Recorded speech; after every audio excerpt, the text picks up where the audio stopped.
I'm not going to sit here and say that you're going to get your dream physique by following these three things, but it will damn well make a difference and you'll look pretty good. Um, I think calorie counting and all that meal plan stuff is completely needless. Very specific times it can be beneficial, like for a bodybuilding show, obviously that needs to be dialed, and there's a few other areas or things people do where, yeah, they actually need to be on top of their shit. But three things will change your weight loss, or your weight, I should say. Um, and these are great for staying lean.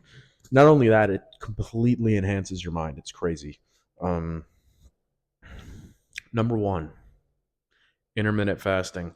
Now, when I say intermittent fasting, there's all sorts of intermittent fasting. There is the 16-8 method, which is that's the pretty basic one, the go-to staple of intermittent fasting that people do.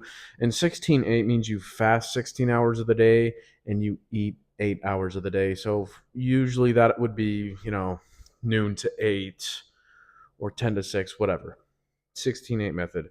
And there's also any window like that. It could be 17-7, 18-6, 24. It goes all the way down to one meal a day. Now, I would say the less severe, the better when starting out. But intermittent fasting keeps you dialed.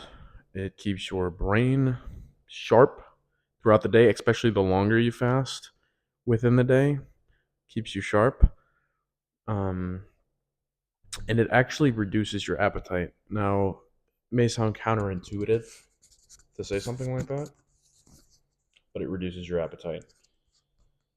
And the reason being for that is because when you're constantly eating, you're actually stimulating that appetite. So you're kind of getting yourself used to, okay, I gotta go pick the fridge. I gotta go get that. I gotta go get that snack. Oh, I just had a snack. Let me get another one.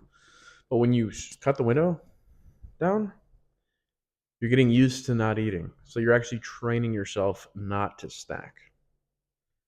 And that's not going to solve all your problems, but it will make it a lot better.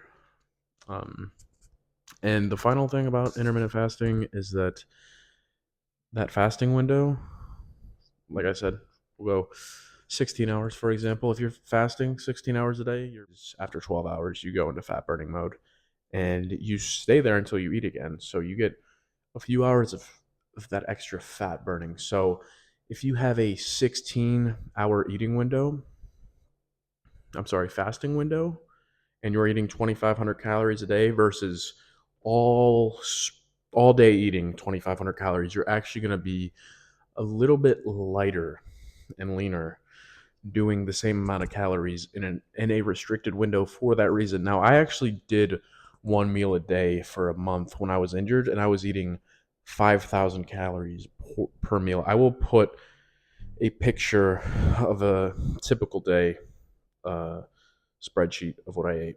Here it is. I was eating that every single day and staying at 190. 190 doing that. And as soon as I cut that off and went back to around the clock eating, I was still doing 4 to 5,000 calories. And I immediately shot up to 200. Now I'm kind of around 215, 220. So, yeah, intermittent fasting works. Number two is high protein foods. Obviously, this one kind of goes without saying, and it's obvious. But the quality of the protein that you're eating is also important. Like, this does not mean, okay, yeah, protein shakes, smoothies help put on muscle mass, right? But I wouldn't say that stuff like that is necessarily as filling as chicken, red meat, like steak. Eggs is a fantastic one. Those are three staples that you need: chicken, red meat, eggs every day, and at least 4 to 5 eggs every day. The cholesterol warning in eggs, oh, don't have one egg a day. It's bullshit. Doesn't exist. Nuts are good too. It's all about that. It's all about the quality of the food, especially the protein. 'Cause that is really going to fill you up. I mean, think about how filling 10 eggs sounds to you. That's like, unless you're starving right now, that probably sounds like a lot. That probably sounds like, oh wow, wow. I don't know if I could even eat all that. That's only 700 calories. I think that's like what, a milkshake at Burger King. It's the same as that. So you gotta use foods that are gonna work for you, and not only are they gonna keep you full, it's obviously contributing to muscle mass, and eat a lot of carbs too to stay lean. Like eat the amount that you need, but make sure they're good carbs.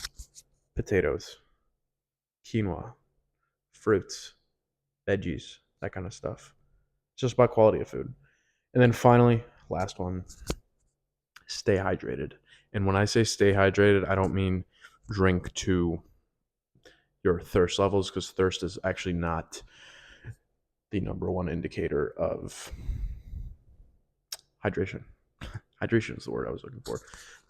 Thirst is not the number one indicator of hydration. That would be your urine color. That's usually what I go off of. But it should always be pretty clear. Now, you don't want to over drink and, you know, be peeing all the time, but your pee should, it should be pretty clear most of the time. And this is a big one. I don't know. Everyone's different on how much water they need. Depends on your size. I drink about a gallon a day, and I'm also 220 pounds. So for most people, that's too much. But and actually, I do a little bit more than a gallon. A gallon's 3.875 liters. I do a little bit more. I think I usually do about a gallon and a half of water per day, because I'm at about 5 liters of water per day, that's a lot. But again, I'm a pretty big guy and I work out a lot, so that's different. But water keeps your stomach full. It keeps your bodily processes moving.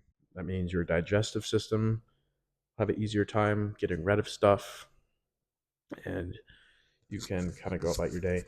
Anytime somebody tries to sell you a meal plan or anything of the sort, saying, "Oh, this is going to be so dialed. I'm going to get you here, here, here, here, here," and that's great. It can work, but usually what that does is just lead to burnout. And I never like. I think most of that is BS. You don't need that. Just stick to these three rules.